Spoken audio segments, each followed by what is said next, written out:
for those of you who are here for the first time and joining on Skype, just to really listen with your heart. I always feel that when we come together, it's always a prayer. It's a deep prayer for connection and for deepening really into the simplicity of the present moment.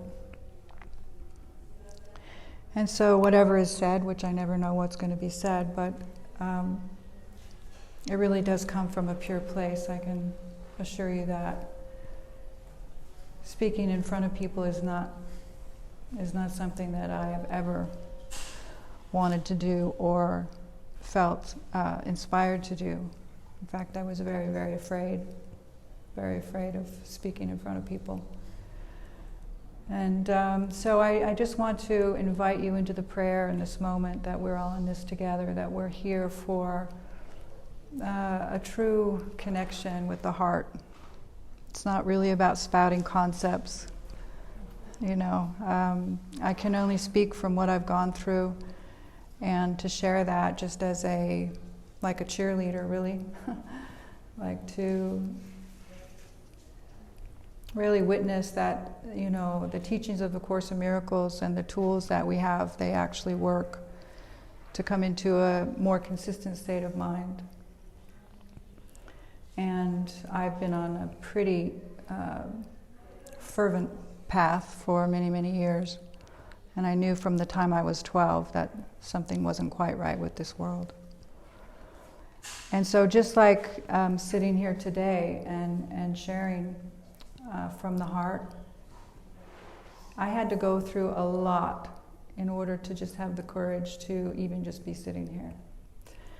And in my former life, maybe 20 years ago, I remember there was such an extreme fear around speaking that I always found myself in the organizer role. I organized for other teachers. And I had a company called Insight Seminars, and it was a company in Salt Lake City that we would bring in, the big spiritual teachers of our day. And it was a very interesting experience because certain ones that I would bring in, Marianne Williamson for one, and I'd gone to Egypt with her and had a phenomenal experience, and so it was an opportunity to bring her to Salt Lake City and to pair her up with another incredible teacher of mine who was very high up in the S training. Some of you are familiar with the S training, very experiential, confrontational kind of training. And I had this full, it was at capacity. We had 1,000 people, and then that was for the evening event, and then for the weekend we were going to go to the mountains and have a retreat. And I was so ecstatic because I thought this was my dream come true, that I had finally brought Marianne Williamson and this other teacher named John Webb together. And I had introduced them when we were in Seattle, so they knew each other slightly. So we began the weekend retreat. She had the stage to herself on the Friday night, and then on Saturday we began this retreat. And I'm standing in the back room in all my glory, just feeling like this was it. This was my life now. And very, very successful up to that moment. And then...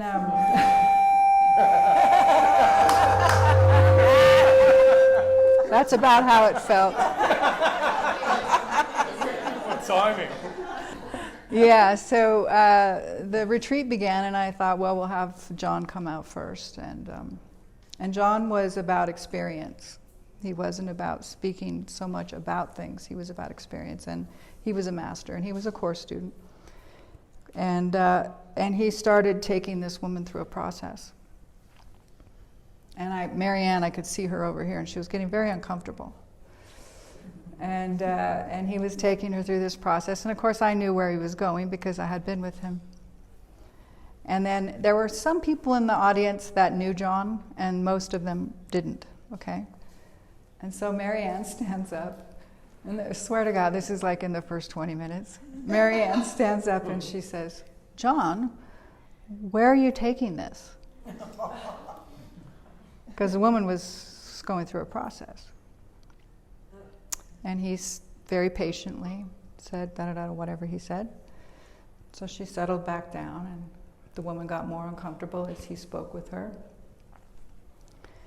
And then she said something again, and one of the people that knew John said, "Let him finish." So then the audience kind of started fighting back and forth, because there were people there that loved Marianne, right? So I was watching this, and my heart began to just like, what's happening here? And literally, it got to the point where we had to take a break. So I called for a break, and we went up to the break room. Now I'm sitting there, and I'm between, here's John and here's Marianne, and I'm sitting there, and she's saying, "John, why didn't you defend me? Why didn't you, if the parents are okay, the children will be okay?" And John just simply said, "I don't see you as somebody that needs to be defended." So I'm sitting there thinking, oh, this can be perfect, this can be used, because people come with preferences, and it'd be a great learning opportunity for everybody, right? If these guys can just go back out there and do this. But I was so unworthy with my own inner wisdom that I just sat back and watched them not really get too far. So we went back out. It tried to resurrect, but it just couldn't. So I pulled John out, and I just said, most of the people are here to see Marianne, so let's just go forward. And I tell this,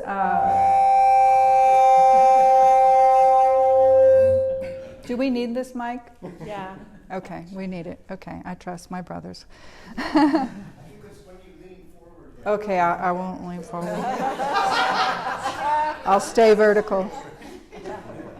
So I tell this story because the thing that keeps us from standing up in our own wisdom is fear. And I knew what the answer was. But when I was a child, I was, one of the first memories I have is when I learned my father's name, his real name, not Dad. I learned his name, it was Keith. And I was a little child, and I was so excited, because he's going to come down the stairs, and I'm going to tell him his name. So he comes down the stairs, and there I am. I don't know how old, maybe 3 or 4, I don't know. And I'm dancing around, and I say, "Good morning, Keith." And he took out his wallet, and he hit me in the mouth. Not hard. My dad was not violent. And he said, "My name is not Keith. You're supposed to call me Dad." Because back then it was a sign of disrespect to call your parents by their first name. So I knew that I knew something, but I was punished, right? And as a little child, you don't know what to do with that, so you stuff it. So there's more experiences of knowing something and then being punished. And of course, we all have our stories when we're young. And of course, this, as Course students, we know that this goes way back to the belief in separation, so it plays out how it plays out. It plays out in whatever experiences that tiny mad idea plays out. So we weren't brought up with enlightened parents for the most part. They did the best that they could. But that fear of speaking, and I could see it playing out with John and Marianne, because I knew that this was a tremendous teaching opportunity for people. It could have just been so, so beautiful. Well, then I had other experiences with these teachers that I looked up to. I really looked up to. Gary Zukov was another one. It was just some horrendous stuff played out in the background. And then I realized that I need to, I had been organizing for other teachers, and every time, almost every time, there was some type of disappointment in the background, because I was actually in the background with them and watching how things were actually playing out when they're not on the stage. And I'm not saying anything against it. I'm just saying that, and everybody plays their part beautifully. Marianne was significant in my life, for sure. I love her very much. But it's always a learning opportunity for us to see where it is that we're not standing up in our own strength. And why aren't we standing up? We're not standing up because we're afraid. So why are we afraid? Because we're identified with the projection of the tiny mad idea that we're separate from our source. And so there was such a, I remember there was such a fear of speaking in public that I remember I had Greg Braden come and I was going to introduce him. And I was terrified to introduce him.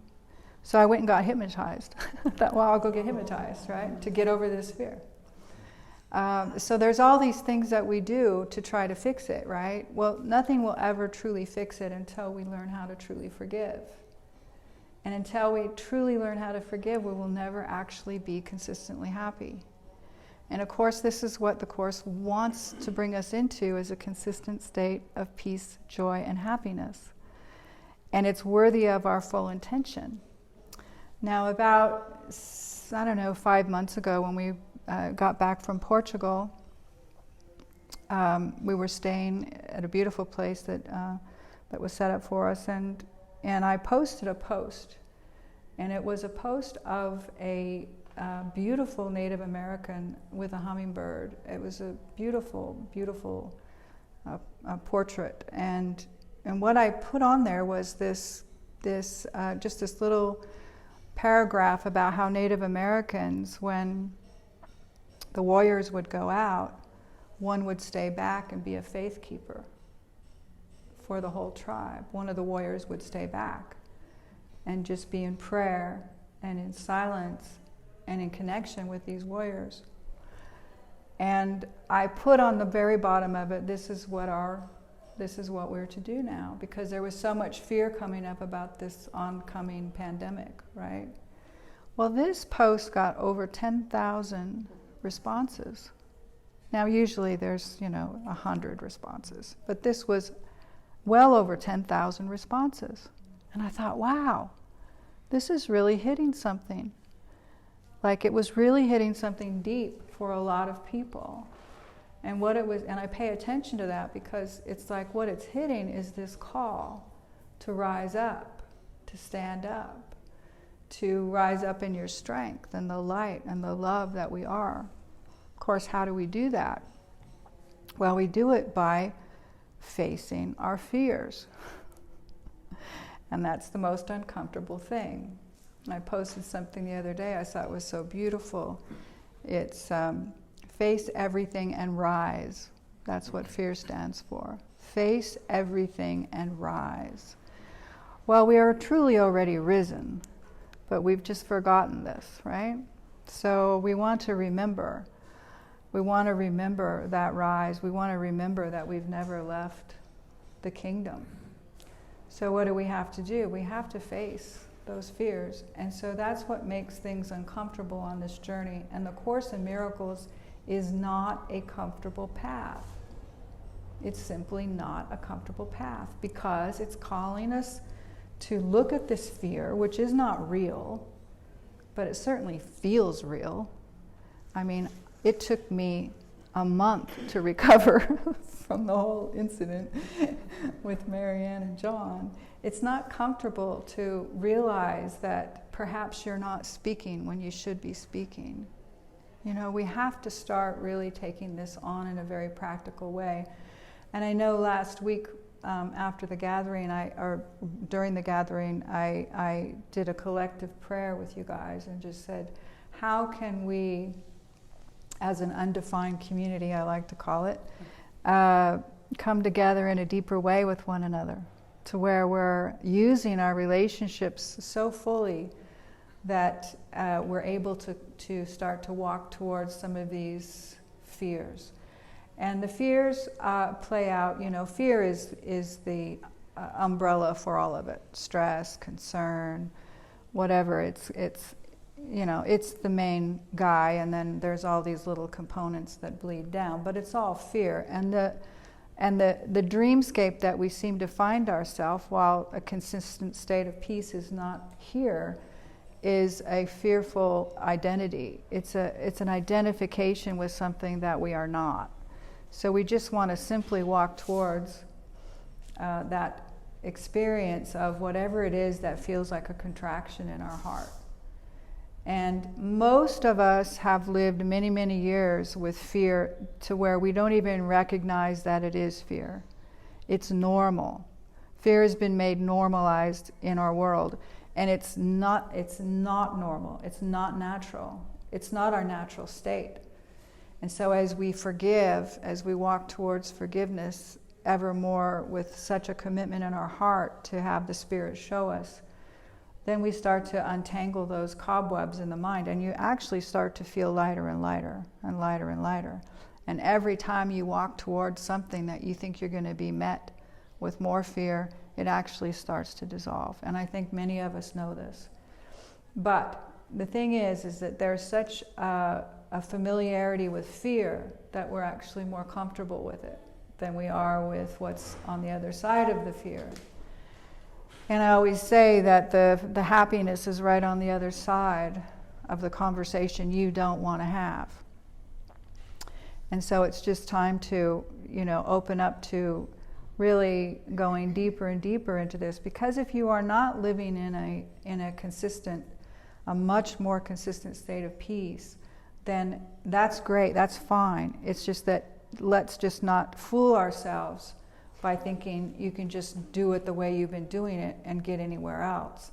And the thing that I learned with bringing all of these big time speakers in was that I didn't need to look to them anymore. I needed to look at myself. And so what happened is I was directed to a retreat center out in the middle of nowhere, and to have small retreats where we could actually really get down to the work. And I'm not negating the beautiful teachers that are out there. I think that it is absolutely beautiful stepping stones to bring us deeper and deeper inward to where we finally have to say, okay, I've fed off the smorgasbord of spiritual teachers. Now I need to actually come within. And I feel like that's what happened for me is, as like everything, you hit a ceiling with it because you're not meant to hang out there forever. You're meant to take the next step and the next step, and these steps should be taking us into a broader and broader experience, not an intellectual understanding of concepts, but we want to feel this love and this joy and this deep connection. We're worthy of it. It's what we are. And so we have to take all the stuff that isn't us and start to actually question it. And so as we start to let go of that addiction to wanting somebody else to give us the answer, because it is an addiction after a while, it was for me anyway, but then I got to see close up and personally that this is time to let go of this. So then I'm given, instead of 1,000 people at an event, we have 20 people at a retreat center in the middle of nowhere, going more deeply into the practical application of what the Course is saying. And it was right on time for me. It was like, salvation is the escape from concepts, it's the undoing of concepts. So we trade these concepts in a little bit at a time.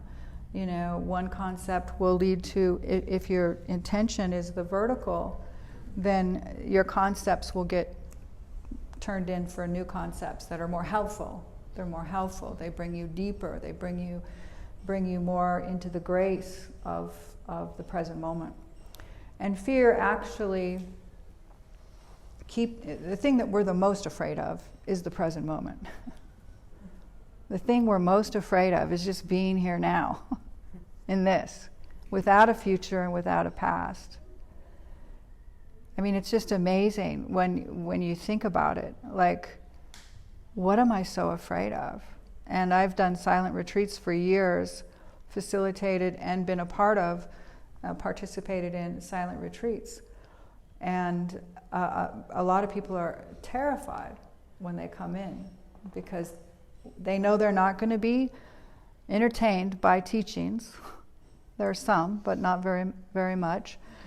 And the teachings that are there are to bring people just closer to their own heart, to show them how to do it so that they have some tools. But isn't it amazing? I mean, logically it makes no sense that we're afraid of the present moment. But that's what the fear is. We're afraid of presence. So I like to think of it as presence training. like what we're doing, here, mind training and mind watching and presence training. How often are you sitting with somebody and your mind is trying to figure out what it is that you need to say back? That's a great, it's very simple. You can just sit there and go, oh, I'm doing it again, and sit back and truly listen. There are too many tools now and too many things that we've been given, including the Course in Miracles lessons, to start to receive the benefits of the experience. We want the experience. There's no reason anymore that people should sit in study groups for 30 years.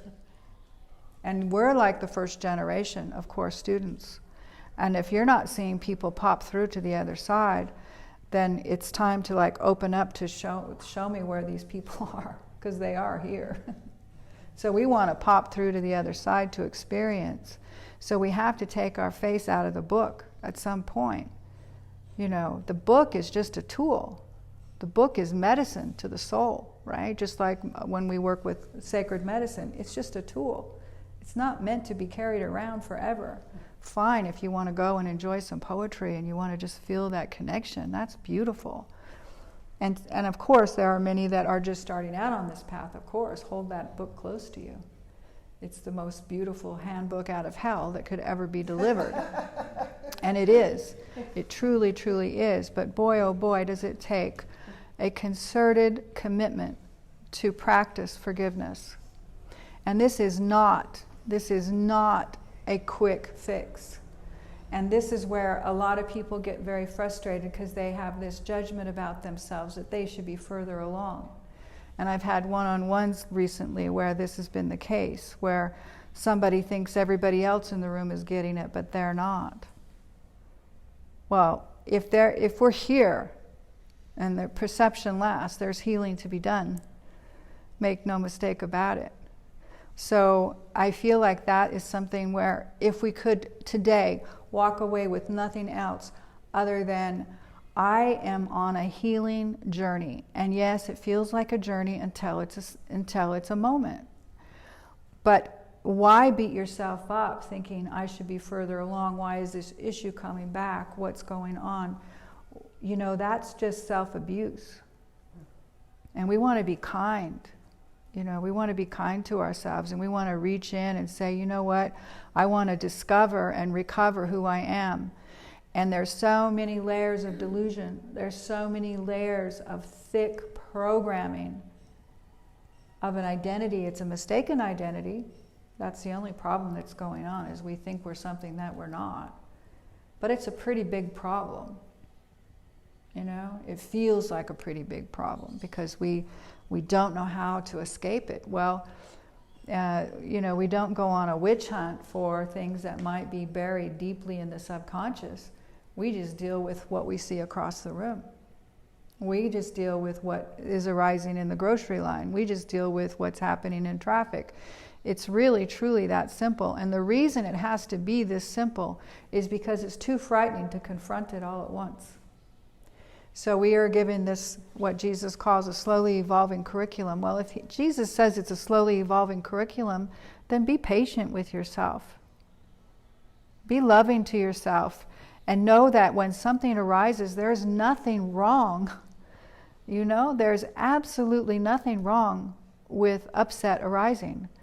And as a spiritual self-concept, you'll want to push that away and put on a happy face and get back to being spiritual as quickly as possible. This is not helpful. This is a loop of damnation. You will not get out of it if you keep trying to be good. Forget about it. We want to come to each other with presence and with love and understanding that we all deal with the same fear. We all deal with the same fear. Your fear doesn't feel any different than my fear. It's the same. Fear is one. Okay, so it might play out in more dramatic ways and with different ones, but you know what I always say, the ones that have the most on their sleeve, the most traumatic things, hallelujah, because it's right there. It's not hidden in the subconscious under some spiritual mask that's going to just kind of pseudo play this game of happiness that isn't true happiness. Because I'll tell you, true happiness is abiding peace. True happiness is something that doesn't go away. And when we say, I rest in God, we know that, yes, maybe things will arise, but I can rest in this assurance that God is with me, that I'm taken care of through this process of remembering. It's just a process of remembering until you come onto the other side of the bridge. And you might have some nice bridge tenders that are there that hold out their hand and say, come with me. You know, you can do this. I certainly had many. And without that, I don't think I could have done it, because I was so full of self-delusion. I really thought I knew something. And I had to go through a deep, deep unwinding of everything I thought I knew. And when I came into community and really hit this hard, I had a spiritual retreat center, and I was spiritual, and I had everything going for me. And you know, when I hit that community, which was just a symbol in my mind, a play out in the dreamscape of, okay, I'm ready now. I'm ready to be committed, more committed to this. And boy, it was like a bug hitting the windshield. I really felt like, whoa, wait a minute. And all that stuff that I had managed for years, all that stuff that I thought was, you know, really the things that helped me have a happy life, they were covering over intense fear. And I didn't know it. Well, of course I didn't know it. How could I know it? It's called denial. And denial isn't something you know and then suppress. It's suppressed and then you forget about it, right? And then it starts, when you start to open this can of worms and you start to go for God, it's like all those things have to come up and out. Of course they do, because it's the suppression of the belief that we've separated from God. That's all it ever is. That's all it ever is. And it's so beautiful when we can simplify it down to that reality, that whatever I'm seeing, whatever I'm experiencing that is not harmony, is simply the belief that I've separated from God. It is the projection of this manifested world. Every bit of it. Every bit of it. Not some of it. Every bit of it. And every bit of it is draped in fear and dressed up in some kind of pseudo happiness. Like, if you just have the right job, you'll be happy. If you just have the right partner, you'll be happy. If you just have the right looks, you'll be happy. If you just have the right body. And so there's this tremendous amount of energy that goes out and tries to accumulate these things. And I did. I accumulated them. And then because I always had such a deep call for this other reality, that I didn't even know what it was. It was just in me, right? It's in all of us. It's called this hole inside of us that you want to fill up, right? Well, that hole is your longing for God. That's all it is. It's like we forgot, and now we want to remember. And so as we practice diligently, more diligently, the results will become more consistent.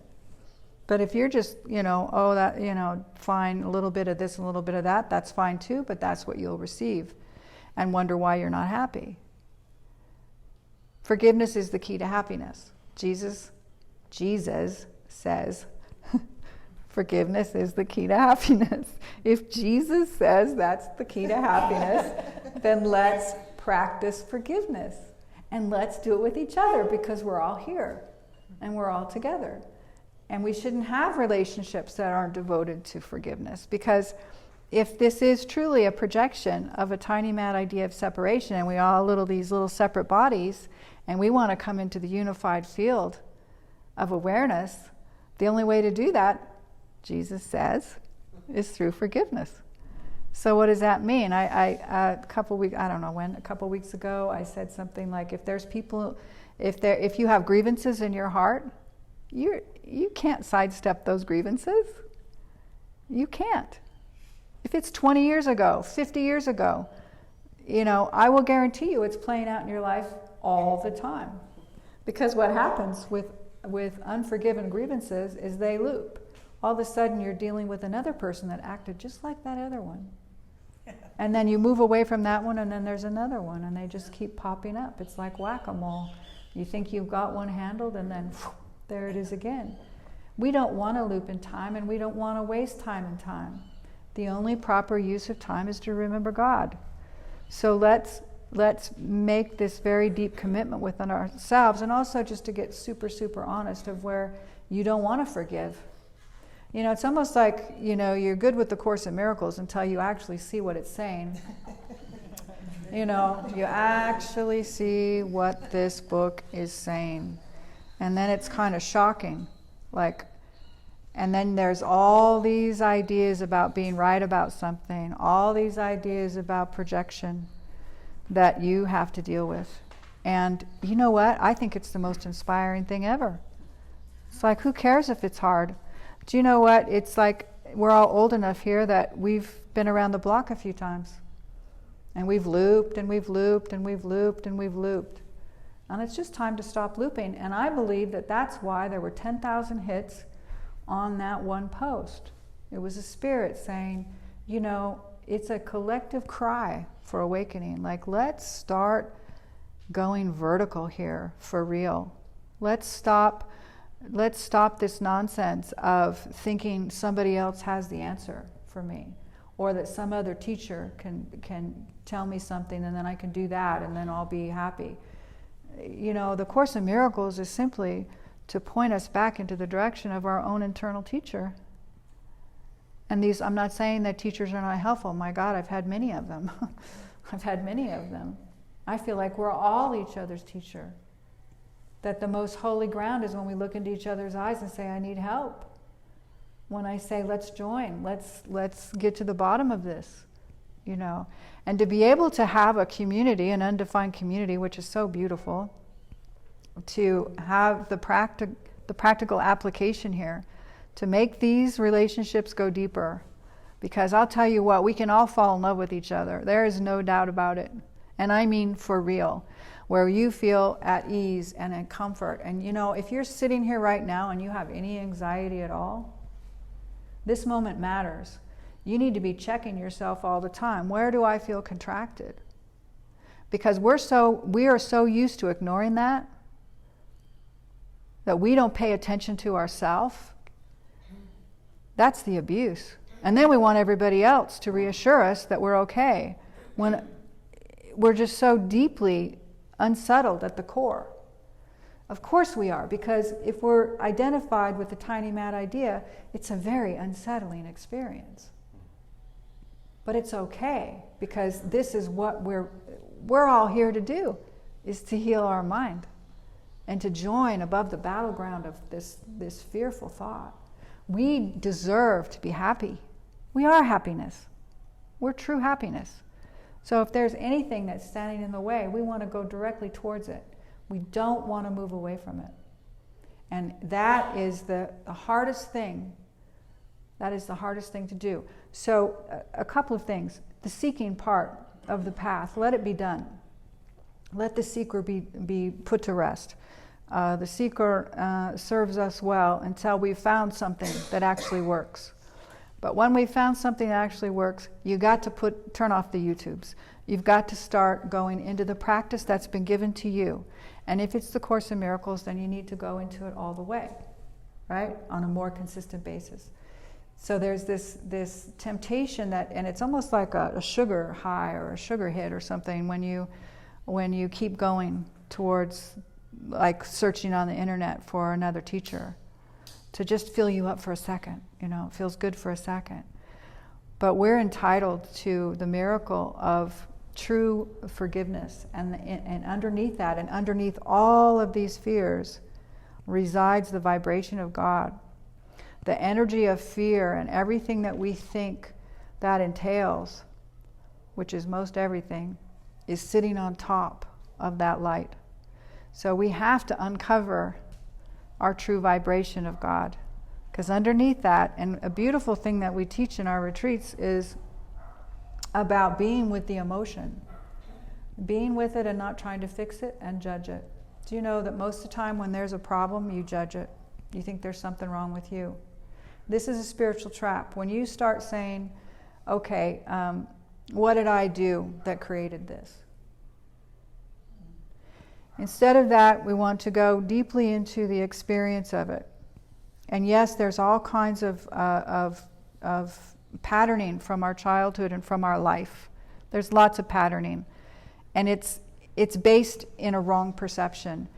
And until we realize that the perception of this world is based on a lie. So everything is incorrect because it's based in that tiny mad idea that we are separate from our source. And the way that we get back to that experientially is through the practice of forgiveness. And so you can study the book until you actually get what it's saying, and that's helpful. That's a step. But then you have to start applying it. And I feel like my biggest gains, and I'll tell you, it's been a grueling path at times, because such intense fear to face what's in front of me. So afraid to just be honest. I mean, we were not brought up with brilliance. We were brought up with people showing us how to manipulate and how to, cover over and how to buck up and, don't express yourself. And, we need to be loving and patient with that, because that's what we were brought up with. And that's all we really know. And so this opportunity that the Course in Miracles is giving us is to look very deeply with this invisible guide that loves us so much and wants to give us everything. And that everything is a state of mind.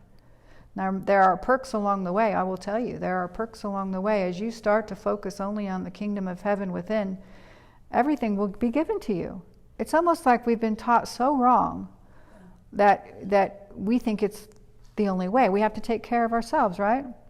We have to have a job to take care of ourselves. We have to have the right relationships so that we can feel safe. We don't actually need any of that, but we believe we do. And so as we undo this concept and we really truly go into this power of forgiveness, we start to see that everything gets given to us. Wow. And that's love. That's when you know I am sustained by the love of God. I am sustained by the love of God. I mean, that is a worthy, beautiful aspiration, is to come back into recognition of that, right? It's nothing new, but it's something that we've forgotten. To be able to have everything provided for you. If it's guided, it's provided. It's just the way it is. And if you're efforting in your life and you're trying to figure out your life, then please know that this is not natural. And this is not something you need to do. Now, you'll do it until you don't. I did it for many, many, many years. Because I thought I was the hero of my own dream, and I thought I, Suzanne, would have much to do with my awakening. And the more that I got into it, and the more I started facing this self-concept, the more I realized how much I thought I knew. I really thought I knew how to do this. And it was such in the way. It was completely off. But this is why the vertical, as we start to go vertical with our pure heart, right? We don't have to know how to do this, but we have to have a pure desire. It's almost like if you've hit your expiration date with this world, and you've said, okay, that was nice, I've had enough, and you really feel a deeper pull towards this invisible power, then you start to take your little fingers off the wheel and allow the means to be given. Allow the how, the where, the when, the who to be given. And I will guarantee you, it's not usually the way that you think it's going to be. It certainly wasn't for me. I wanted to live out in the middle of nowhere, and I wanted to meditate my way to God. I thought if I could just overcome these thoughts, not meaning go into the center of them and pierce them and see that they weren't real, but basically just to ignore them and manage them so that I could go back to God. The Course is a course in awakening through the power of relationships.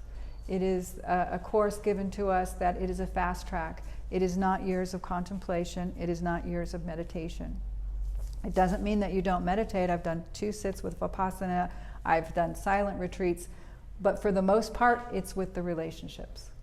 It's with really, really being with each other in a meaningful way where we have an agreement. We have these shared agreements. You don't go out there and try to do this with just anybody because it has to be a shared purpose, right? The only thing that stabilizes us in this world is a shared purpose. That's it. Jesus says this. The only stabilizing factor in this world is a shared purpose. That's just the greatest thing ever. So where, kind of check inside, where's my shared purpose? Who do I share this purpose with? Because that purpose, no matter how rocky it gets in the mind, and no matter how much you have to shed, you'll be holding hands with somebody that shares that purpose. And they can hold this true space for you. True space. Not sitting there evaluating you and thinking, oh, I know exactly what to say to this person. They need this and they need that. No. To hold the space for somebody is to be there, an open vessel. Just be there. Without any requirements of your wisdom.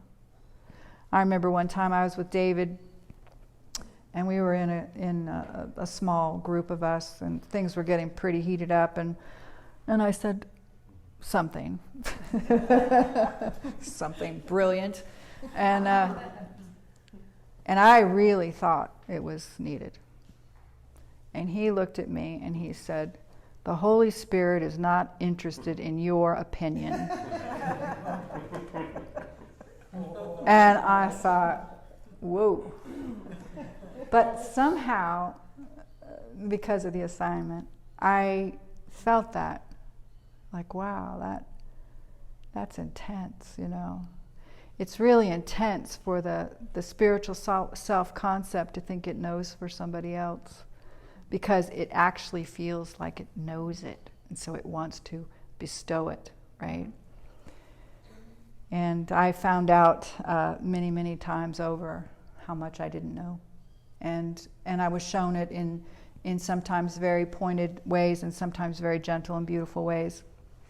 And I think that that's important as we embark together in this undefined community, that we want to fall in love with each other, we want to be with each other in an authentic way, that we can rise and that we can rise up, that this darkness, I don't even like to call it darkness, I don't like to call it anything that has any connotations that come with that. It's really about allowing this healing process to occur, okay?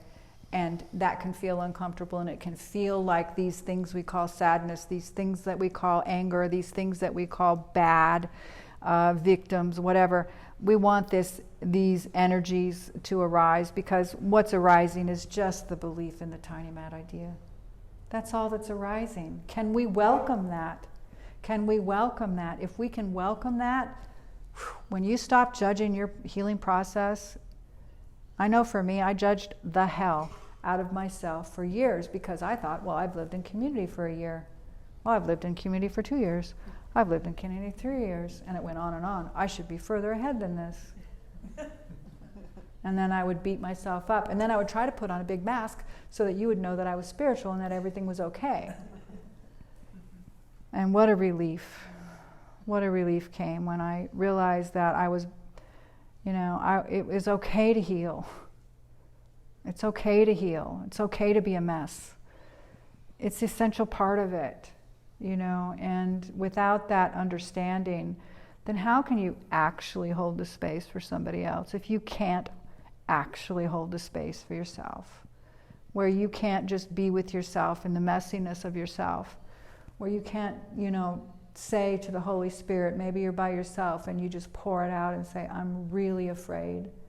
I'm afraid I'll never be loved. I'm afraid I'm not good enough. Instead of putting this spiritual pink paint on top of it, it will stop you. It's a boulder. You've got to push it away and say, no, I'm going to be who I am. And not, it's not the actuality of who I am in the highest degree, but we have to go through these layers in order to get down to this vibration of oneness. Because all the energy of the separation sits on top of it, because we believe it. That's why. We believe it. We believe in fear. We believe fear is real. And I'm going to approach this one because I think anybody that hates Donald Trump, you need to take a real deep look inside. And that'll push some buttons. But it's just a figment of your imagination, okay? Everything is arising seemingly so brilliantly right now on the screen to show you what you really believe. If we don't have love in our heart for every part of ourself, that's that part where the Course says you'll believe this Course entirely or not at all. And if you're glued to the screen, if you're glued to CNN, if you're glued to what's happening in this world in a way that is not with purpose, you will spin. You will spin out. If you go to the news and you watch it with purpose, like I want to feel these feelings so that I can forgive them, then that's the proper use of watching it. Because if you're going there to feed the monkey of fear, that's your choice. You can do that. But if there's hatred in your heart, I don't care for who it's with, it's your hatred. You're holding the knife at your own throat. It's a big trick. You think it's over there. It's not over there. Everything is within. So we want to exchange these nightmares for happy dreams. And we're the only one that can do that. No teacher on YouTube is going to do that for you. You have to do the work. You have to uncover your own grievances. You have to uncover your own judgments, opinions. Just opinions alone. I mean, we could do a whole workshop just on opinions. And maybe we will. But really, truly, to start to really pierce these. And a lot of the opinions are with each other in our little spiritual community. So I really feel like last week when the prayer was put out, because I really feel excited about all of us together. I really do. And I've been watching. It's kind of like I have this umbrella view of what's going on, and people are getting together. There's several people going to be living here together. There's people finding their mighty mates and getting kind of like everybody's getting a little bit reconfigured. And it's beautiful. And I do feel like that's the opportunity that is being presented, with a lot of care. Like I think it's a prayer in the heart for this deepening. And I know that many have been on this path for a long time in this room. This is not a negation of that. This is just that if you check inside and you really feel like you want to expand more deeply into this consistency, then this is the invitation. I feel like we're all here together with the same call, with the same heart. I don't feel any different. I'm just excited because I know it works. I'm excited because I went straight for this for 10 straight years, 24/7. There was no other part of my life. I didn't live some other portion of my life in the world. I was immersed for 10 years with what I think is one of the best teachers in the world right now, and that's David Hoffmeister. He's very clear, but he's not outside of me. He's not outside of me. He's not my guru. I haven't talked to David in a long time, but I feel a total connection. He was my mentor, and just the patience and I can't even believe how patient he was, honestly. And so I just really love you guys. I know when we went away for a week, I was like, I couldn't wait to get back, And that's just given by the Spirit. It's not personal. It's like it's a